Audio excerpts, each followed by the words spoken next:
muda. Sebenarnya tidak ada yang mudah ya kalau kita mau serius dalam sesuatu. Namun juga tidak ada yang sulit kalau kita ada keinginan. Begitupun dengan kita, kalau misalkan kita menanam sesuatu, sulitnya itu ya menahan rasa tidak mau sebenarnya. Menahan rasa tidak mau, Rasa bosan ya kan? ya rasa bosan, rasa jenuh dan lain sebagainya. Tapi kalau untuk yang memang kemauan tinggi itu saya rasa insya Allah bisa.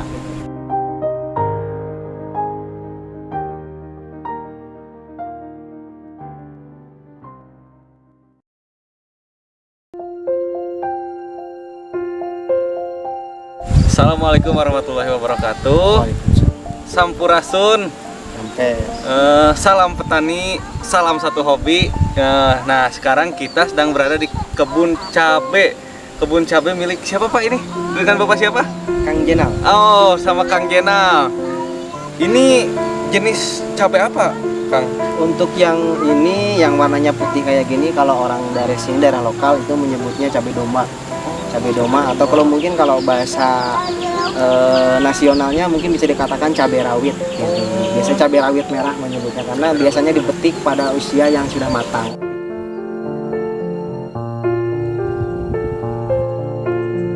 Nah, Kang, perbedaannya gitu antara cabai ini cabai apa ini, Kang? Yang satu lagi? Yang ini kalau bahasa orang sini itu menyebutnya caplak atau acung. Masih sejenis rawit juga. Kalau ini rawitnya rawit jenis caplak, kalau ini yang jenis dombanya. Ini jenis domba atau cabai rawit merah. Cabai rawit merah. Oh. Nah, ini biasanya lebih disebut rawit hijau gitu karena kebanyakan dipetiknya usia masih muda gitu, masih usia belum matang gitu.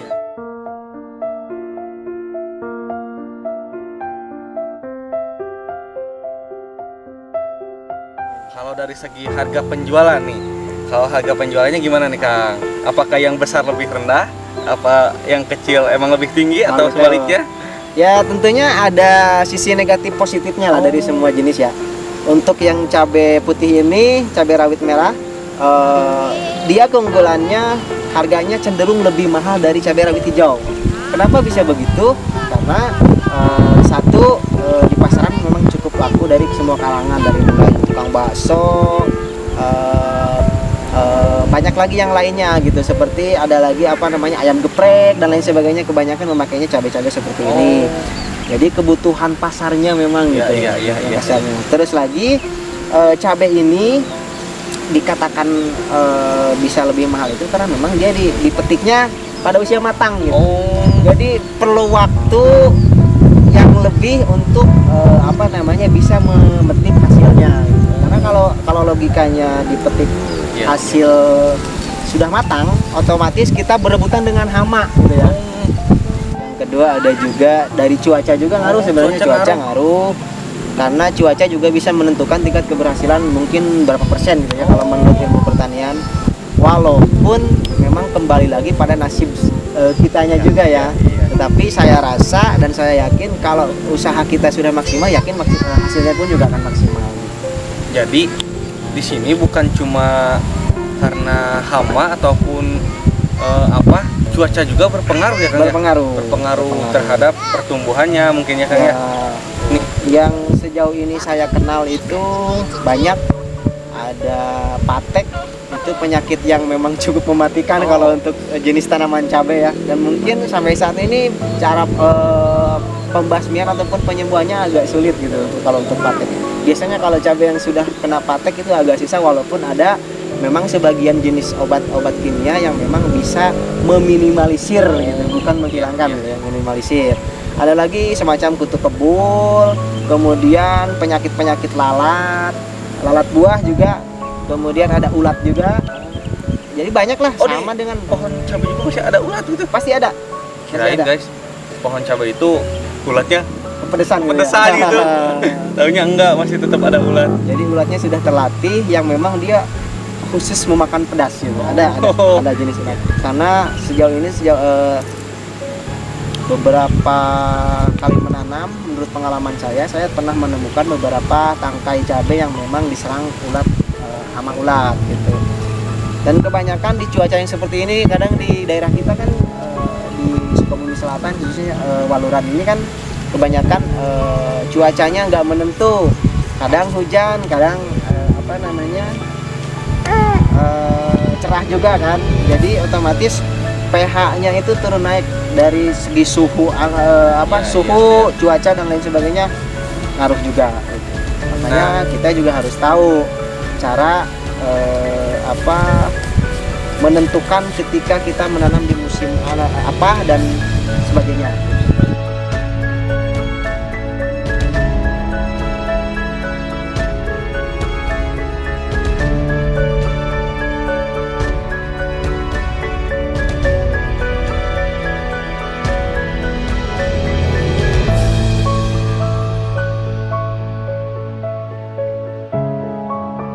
Ketika menanam pada usia kecil, saya biasanya menyiram itu mungkin setiap hari lah, sehari sekali.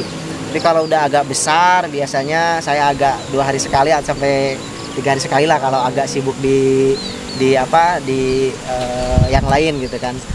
Tapi kalau untuk yang seperti ini nih, yang udah lansia nih, yang tanaman yang udah lansia, rasa-rasanya saya mungkin nyiramnya seminggu sekali. Memang seharusnya tidak boleh seperti itu, memang seharusnya. Cuma karena banyak kesibukan, jadi ya itu yang penting tanaman masih bisa bertahan, kemudian masih bisa untuk dipanen lagi. Intinya masih bisa berproduksi lah gitu.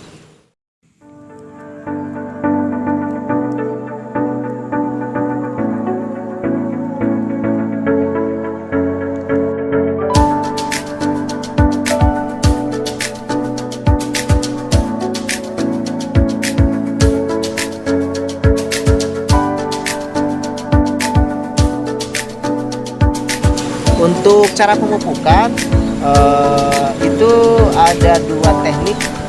Yang pertama setahu saya ya, mungkin rekan-rekan para master itu mungkin banyak lagi teknik yang lain. Kalau saya biasanya menggunakan 2 teknik. Yang satu teknik pemupukan biasa yang dari pada zaman dulu sampai sekarang berlaku, dipupuk biasa, ditabur atau ditancap pakai diasep. Kalau orang sini biasanya diasep, bisa juga. Kadang juga saya biasanya kalau usia masa pertumbuhan lebih sering dikocor. Jadi dikocor itu si pupuknya dicairkan, hasil diendapkan minimal sehari semalam lah. Yang lebih bagusnya mungkin sampai matang, bisa sampai 2 mingguan. Itu baru dikocorkan gitu. Dan setelah saya teliti, ternyata pupuk dikocor itu lebih mudah diserap oleh tanaman gitu kan. Contohnya seperti cabai. Karena mungkin secara logika kalau dikocor itu tidak ada uap, tidak ada endapan, jadi si cair langsung menyerap ke akar, dan akar pun tidak perlu mencari-cari air gitu. Jadi sudah ada air yang menyambut ke akar gitu. Nah, berbicara pupuk pupuk apa aja yang digunakan untuk memupuk tanaman cabai ini?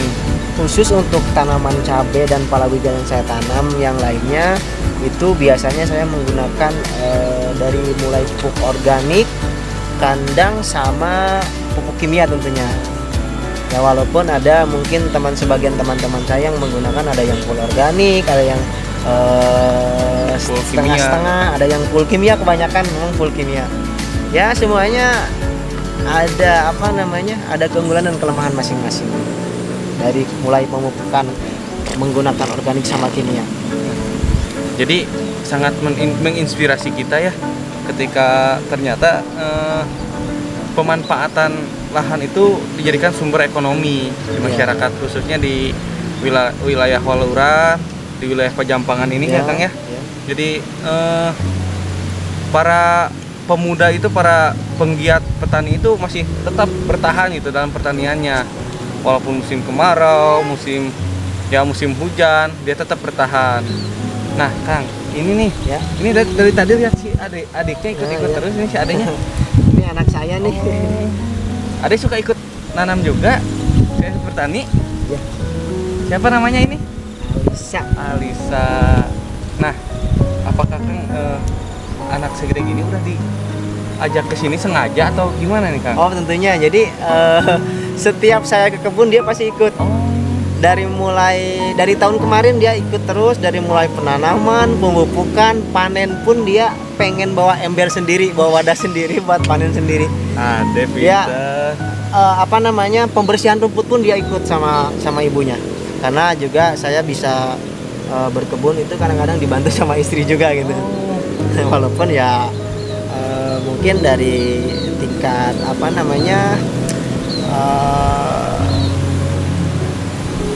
cara kerjanya istri mungkin dia cuma sebentar karena memang lagi mengurus anak gitu. Anak segede gini udah diajarkan cara bertani ya. Tuh. Jadi seperti tanaman jagung yang di sebelah bawah yang baru keluar itu baru tumbuh. Ini yang menanam anak saya sama istri saya. Jadi nanam jagung juga ya Kang? Iya, nanam jagung baru ya sedikit lah, paling 1 amplop. Saya yang ngasek, istri saya yang masukin bijinya sama ini nih. Tiap hari ya kan anjuran tim medis juga sekarang harus lebih sering tersinari oleh matahari kan badan kita. Betul. Jadi saya terlebih untuk memotivasi anak bahwa badan tersinari matahari itu bagus gitu.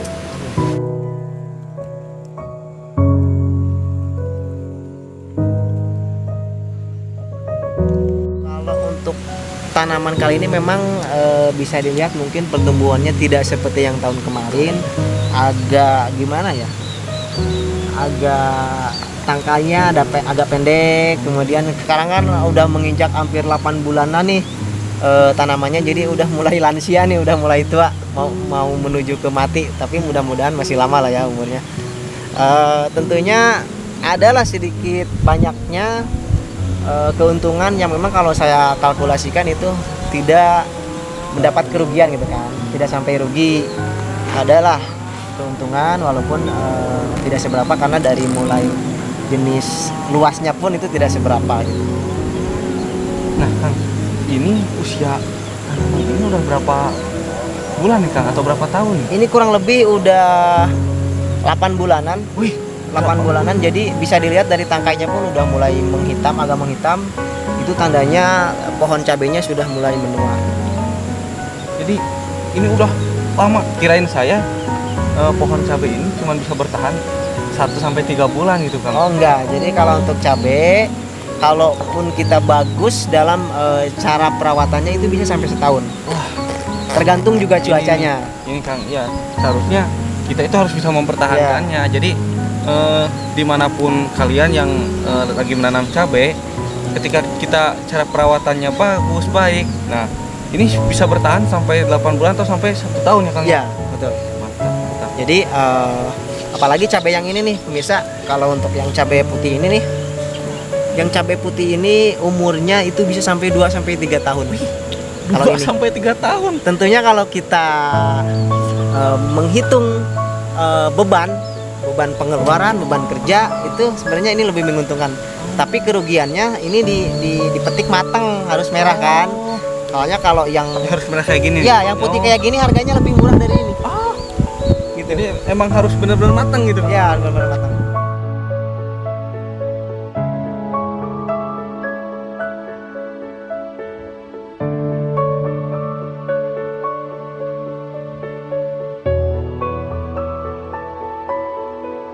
Nah, terima kasih nih Kang. Ya. Aku udah mengganggu waktunya nih. Farhan sama tim Farhan udah mengganggu waktunya. Ya, gak apa-apa, sama-sama. Pengalamannya juga terima kasih. Ini wah sangat berpotensi pokoknya Kang. Ya. Nah, sebelum ke penutupan, Akang bisa menghadap ke kamera. Siap. Dan apa harapan Akang sebagai petani untuk kedepannya? Oh gitu. Oke. Tentunya harapan kita semua para petani ya, tentunya satu, para petani Indonesia khususnya Waluran itu mendapatkan upah yang maksimal dari apa yang sudah kita kerjakan. Kemudian kemakmuran, kejayaan tentunya itu harus kita bangkitkan kembali, karena kalau bukan kita siapa lagi. Mari kita buktikan bahwa bertani itu tidak cuma kotor. Betul. Kita buktikan bahwa petani itu bisa membeli apapun. Betul. Termasuk kebahagiaan gitu kan. Contohnya begini, kalau kita bertani tentunya kita sudah membuat perusahaan sendiri, bener gak? Gitu kan. Nah, untuk teman-teman yang memang hobi tani, mari kita tingkatkan dari segi keilmuan, keinginan dan semuanya agar menghasilkan hasil yang lebih maksimal gitu. Untuk para petani Indonesia khususnya Waluran, salam satu hobi loh. Tuh, saya dari tadi kagak fokus ngelihat bajunya. Tanpa petani, negara makan apa loh kan? Ini dari Tarebak. Tanpa petani memang negara makan apa? Semua orang kan butuh makan. Sama itu kopinya kan itu. Wah, iya, petani muda Geopark Ciletuh. Saya mewakili petani muda Geopark Ciletuh. Halo Kang Dobles, Pak Haji Dobles, terima kasih sudah memberikan topinya buat saya. Itu senior saya, Pak Haji Dobles. Kemudian untuk para petani Geopark Ciletuh khususnya ya, mari kita bersatu, petani Geopark Waluran semuanya Pajampangan, mari kita bersatu, kita jayakan Indonesia dengan bertani. Salam petani, salam satu hobi.